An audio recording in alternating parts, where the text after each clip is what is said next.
Hi guys, good evening. Welcome to today's live stream that we promised that will happen twice a week. Okay, so here we are, Wednesday evening, and let's start with some of the questions we got this week. Okay, one sec.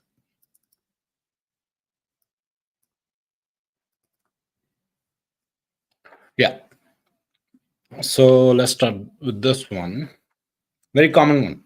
Okay, that people and didn't know restriction mention what to. Okay, so if you have no restrictions on your work permit, you don't have to worry about anything. So basically, you can start working right away because as this might be a case where your previous medical may have been still valid under the public policy that is in effect. So some officers are doing the due diligence and doing those checks before putting that condition that you cannot work in healthcare. So if that condition is not there, don't worry about it. Only have to worry about the conditions that are there, that you cannot work, study, for instance. Okay. The second one, very common one these days, because there was no policy earlier this year. So a lot of people were just doing the dummy applications and their PNPs or AIP got approved on maintained status. Now, this gentleman here has a question. Should I withdraw my last application and submit a new one? No, you should not withdraw the last one because if you do that, you will lose your maintained status and you can no longer work in Canada. So, and you don't even have to submit a new one as long as you submit your PR application immediately and you know the requirement for a C18 LMIA exempt work permit. You can submit a web form with a detailed letter of explanation outlining your eligibility for a work permit with the AIP endorsement. That way, you don't have to waste money. You don't have to waste any time either. So the answer is you should not withdraw your last application or consider submitting a new one.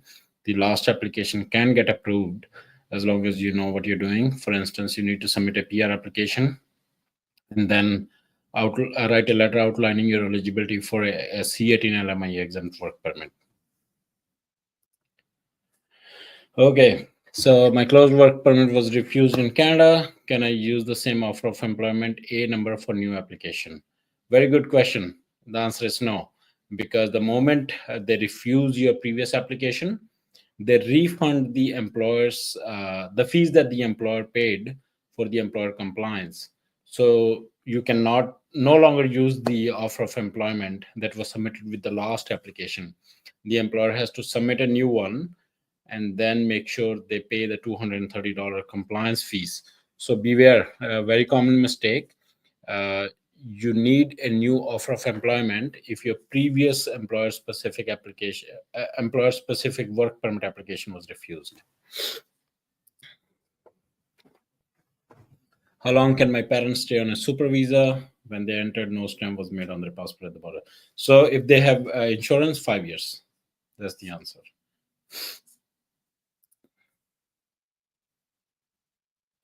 A very common one.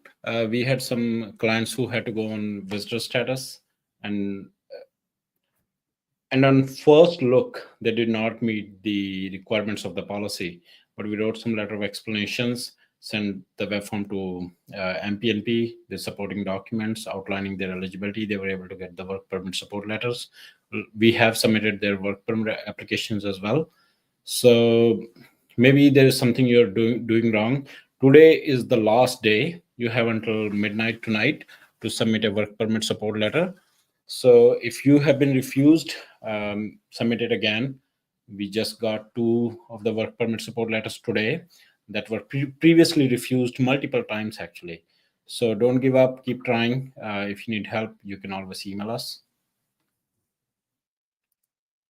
Somehow got the work permit support letter from the Manitoba province. Do I submit a new one? Or so in this case, if you know the requirements of the policy, you should send a web form, but make sure you do the family information form, outline your eligibility under the policy, include proof that you're working, and work permit support letter and a small letter of explanation. So you should send the documents to existing application.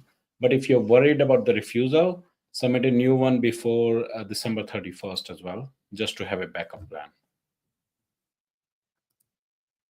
So my study permit, it is in process. December 31st, can I submit a PGWP in January on maintained status and work in Canada? The short answer is no. The long answer is this. In order for you to work on maintained status after submitting a PGWP, you must have a valid study permit when you submit the PGWP. Very critical. Even the IRCC has highlighted this on their website. Okay, you can go and read it. So in this case, if you don't get a study permit approval before you submit a PGWP, then you cannot work on maintained status in Canada. However, if you manage to submit a PGWP application before December 31st, then you can 100% work under the immigration laws. And when you're reading those rules, make sure you read them very carefully. And IRCC has highlighted this fact on their website that you need a valid study permit to continue working in Canada after you submit the PGWP application. Okay, very open-ended question. So we'll just start with the basics. Marriage certificate, proof of relationship that you're living. So it's an extension. I'm assuming you're already living in Canada, and your job letter with duties on it, and at least three pay stubs. Okay, as long as you have that, and proof of status of your spouse, like who's the principal applicant, on whose basis you are going to be submitting the SOWP from within Canada. Okay, some rumors. Let's dispel them. Is flag polling banned already?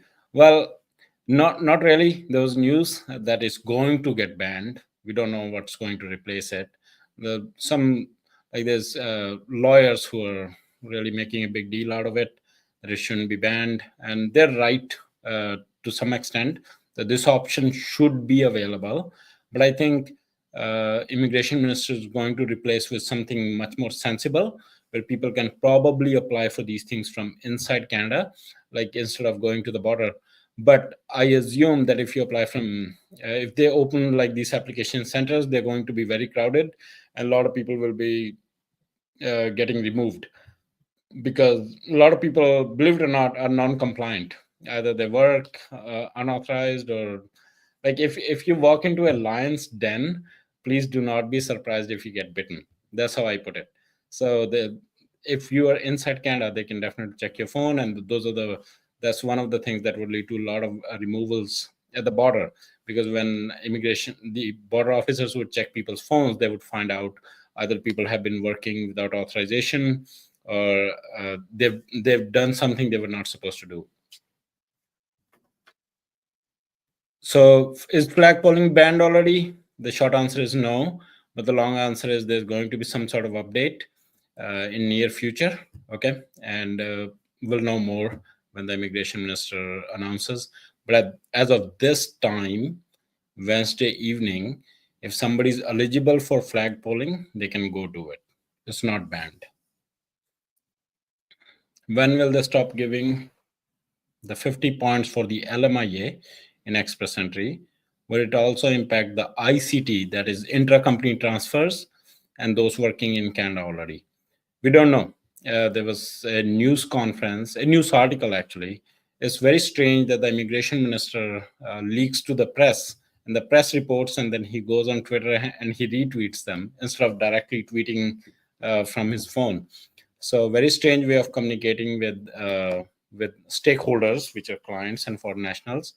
But he, again, just a rumor announcement, not a rumor, but actually an announcement. They're going to implement it. When they will do it, nobody knows. But yes, that change is definitely coming because of the amount of abuse that was happening. And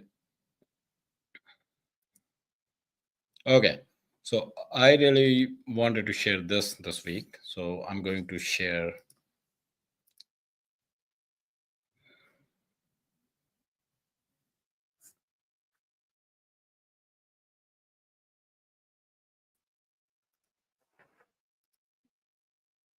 One moment, guys.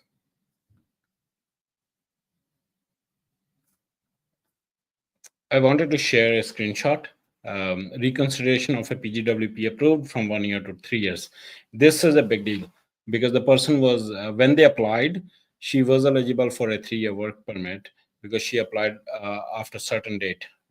IRCC announced last year that if you have done a master's degree and you have done even a 1 year degree, you are eligible for a 3 year work permit. So this person had applied by themselves and received 1 year work permit, tried contacting IRCC through the MP's office and by web form. They just repeatedly said a final decision is made, nothing can be done.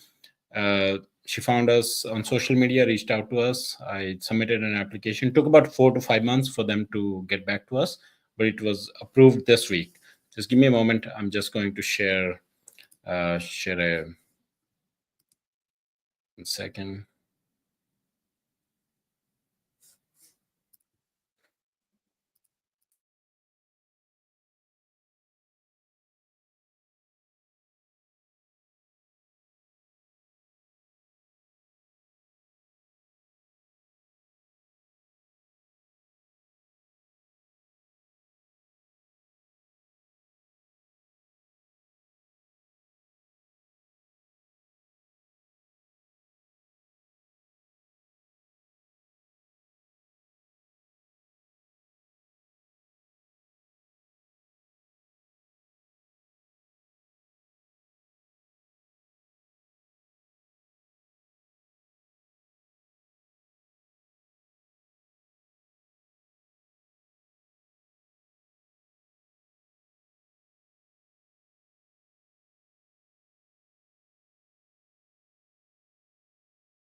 Okay, sorry for the interruption, but here you can see that the initial application was submitted in May, which was after that rule came into place, right?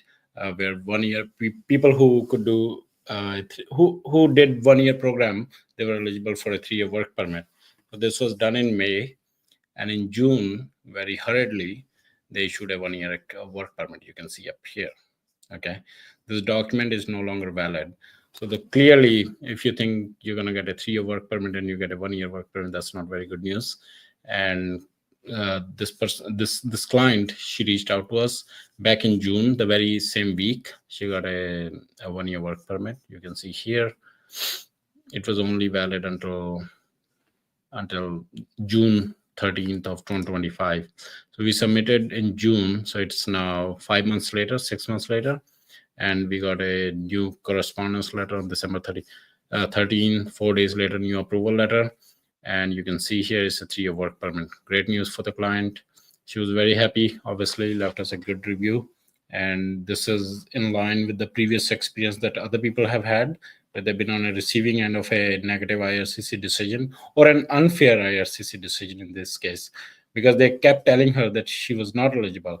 She sent them web forms and communicated with them over the phone and through MP's office to no avail. So great news. Express entry draws this week. One moment, we'll share something for those as well. One moment, guys.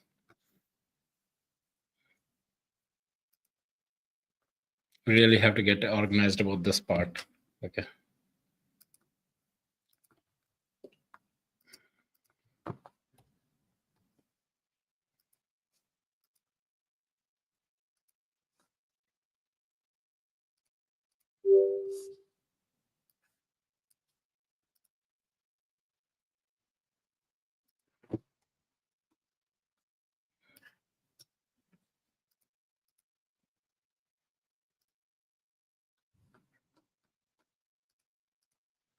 All right. Express entry. That's what everybody wants to get so they can move out of the provinces they're living in.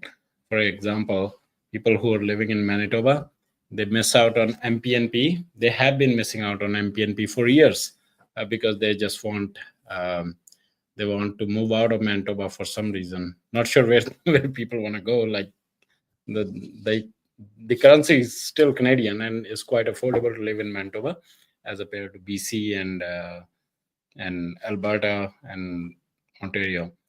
So let's get to it. You can see 727 candidates were invited.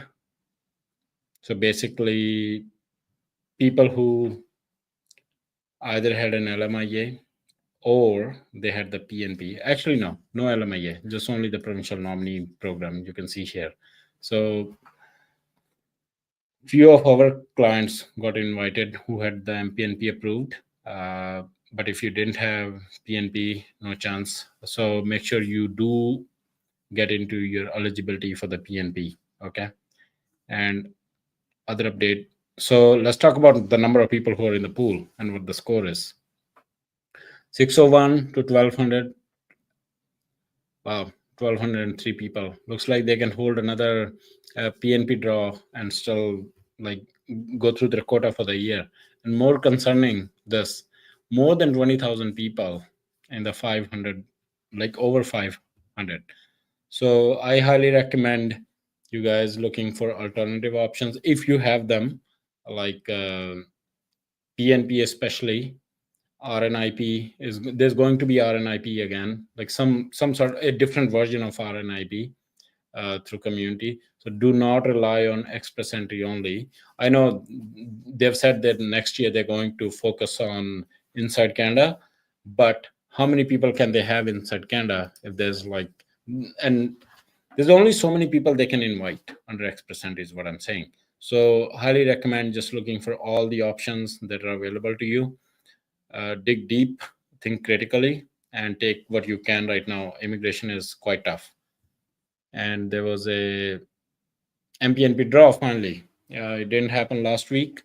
So we had some invitations under the international education stream.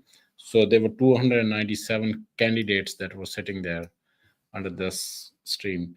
Not a surprise at all, because they were facing some sort of technical difficulty, and they didn't hold a draw last time it was due, and the week before that. So not a surprise that no other occupation except international education stream was invited, and skilled worker overseas. So strategic recruitment initiative. So if you didn't have a code from MPNP when you do your EOI, then tough luck. We don't know which occupations were invited, but it seems like MPNP. What is this? Let's talk a little bit about strategic recruitment initiative. Okay, so the answer lies in the word here, strategic recruitment initiative. This is where MPNP or an agency designated by MPNP goes and find people outside Canada or inside Canada. For example, doctors, nurses. MPNP has a contract with one of the recruitment agencies, and then MPNP issues a code that can be put in the EOI on the second page. And if you have that code, then you are considered under strategic recruitment initiative. Okay, so that's what this is.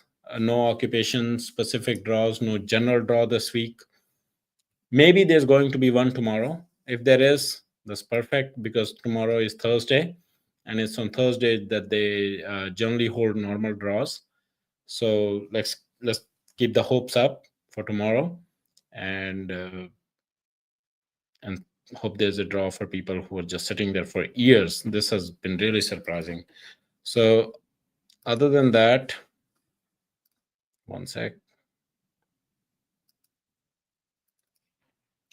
So I go through them, the questions and the updates pretty quickly. Sorry about that, but hopefully you guys submit more questions and we can talk for at least 30 minutes next time. The updates are nothing nothing to be overly worried about. I mean, they are what they are. Flag polling people shouldn't do flag polling anyways. I feel so. They're kind of doing people a favor by banning it. Uh, in future, it has not yet been banned. Keep that in mind. No matter what the news article or tweets are saying, it is not yet banned. It is going to be revamped. That means they're going to have that option of people applying the same day and getting the work permit same day, but it'll either be in person inside Canada at certain offices, because there was a CBC article a few days ago where they mentioned that as part of Trump's threat, that because Americans are very annoyed with people going to the border and not spending a dollar in America, taking up the resources of CBP, and now Trump has issued some threats to Canadians, Canadian government actually, that if they don't get their house in order when it comes to immigration and the flag polling, he's going to like put 25% tariff on imports from Canada. And that's quite a bit.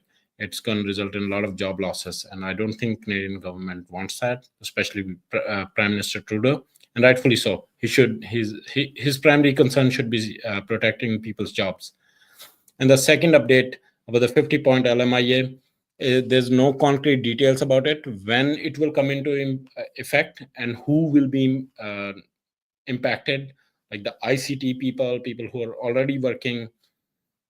Just a lot of smoke in the air, no fire yet, so to speak. So we'll join you again on Saturday. I'm going to put a link where you can leave your questions if you have them, or you can oh, actually there's some comments here. 1 second.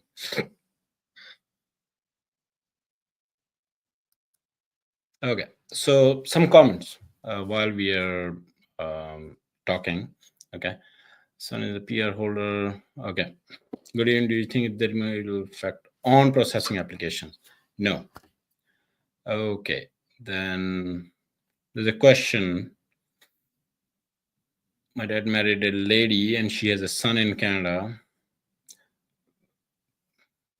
Okay, then there's too much information publicly. I apologize. I'm going to avoid that question. Okay, so the gentleman who left that comment, he can email me. I can answer him confidentially that way. But that's it for today. I hope you guys have wonderful rest of the week. Stay safe, and I will see you on Saturday. Thank you.